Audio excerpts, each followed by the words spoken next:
everyone, and welcome to Barnes Denning's Ask the Experts. I'm Shalise, and today I'm here with Kevin, and we're going to talk about sales tax implications for the lawn care and landscaping industry. Thanks for joining me today, Kevin. Thank you so much for having me, Shalise.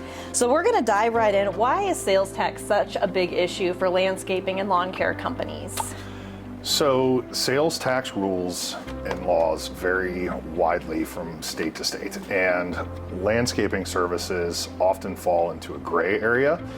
Some states tax them, some states don't, and there's also a wide variety of ways that states treat landscaping services, whether as a contractor or a retailer, and the way you invoice your customers can also determine the way you're taxed. So it's really very complex, and a lot of times companies don't actually know which one they fall into.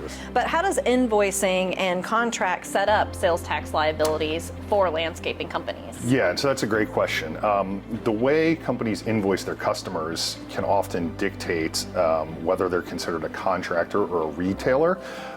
If the company invoices their customers with services and materials listed on a line-by-line basis, they're often considered a retailer. And in those circumstances, they're required to charge sales tax to their customers, regardless of whether or not they've already paid sales tax when they bought the materials.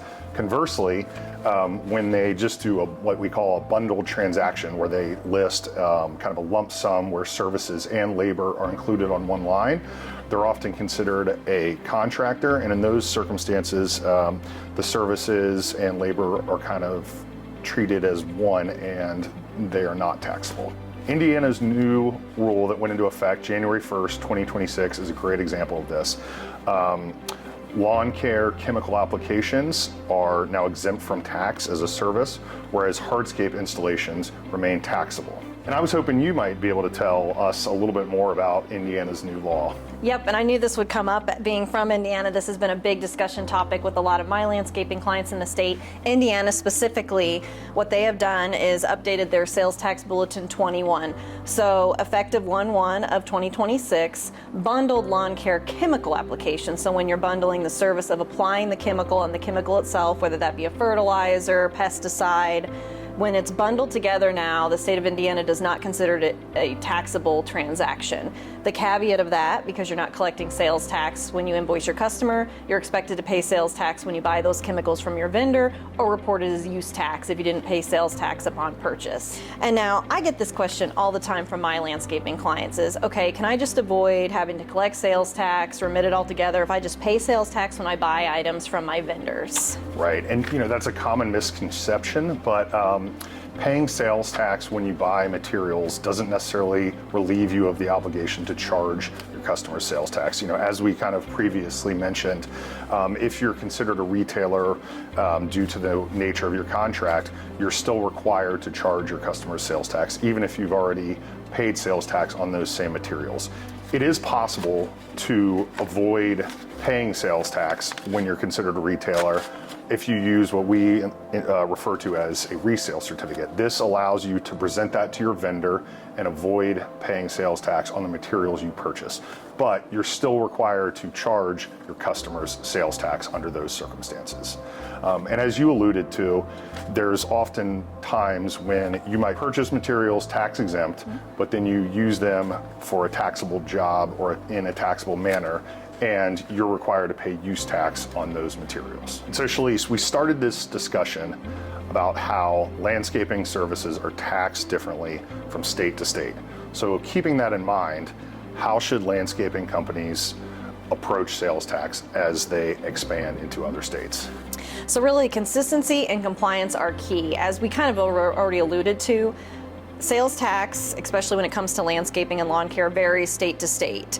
What you're doing in your home state might be a totally different process out of state. For example, now in Indiana, your bundled lawn care chemical applications are no longer taxable. In Illinois, bundled lawn care service applications are taxable. Kentucky considers your mowing and your fertilization a taxable service. Ohio is a little different. It has thresholds. Once you've hit a certain revenue threshold for your landscaping services, it then becomes taxable. So it's just important to remember as you expand or think about operating in other states to make sure you understand the laws of that state and even what triggers your sales tax nexus, so when you're actually expected to collect and remit sales tax in that state. So as you're starting to expand out into other states, make sure you're working with your tax professional or a sales and local tax expert to make sure you understand what could trigger you needing to file in those states and understand how the sales tax is different than your existing state. And just be aware as you start operating in other states, you could also trigger income tax nexus where you're expected to file income tax returns as well. And that's a great point. And I think one thing we kind of alluded to as well is also review your contracts, review your invoices, because, as Shalice mentioned and I mentioned, that can often dictate how you're treated from a sales tax perspective. Yes, and that also varies state by state as well, Yes. so just being aware of that. So Kevin, do you have any other final bits of advice?